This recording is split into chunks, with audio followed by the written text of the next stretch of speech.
So, ayan, magandang hapon guys. So, may pasalubong tayo galing Yedong, Japan. So, yung mga amo ko nga, diba, galing Japan. So, ayan, pasalubong nila. Meron pang isa yan. Parang ano siya, pastry to pastry ba yan? Nasa, ewan ko, titignan ko na lang sa kanal. Ayan, check natin. Kukuris. Oh, ito yung tsura niya. Nice. Ano ba ito? Nakalagay din. Hindi ko maano eh. Ah, ganito yung tsura niya. Okay. So, tikman natin. Maalaga ko.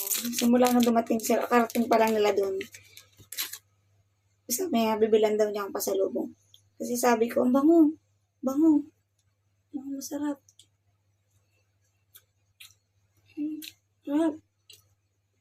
Chestnut. Ito yung pasalubong niya. At saka pang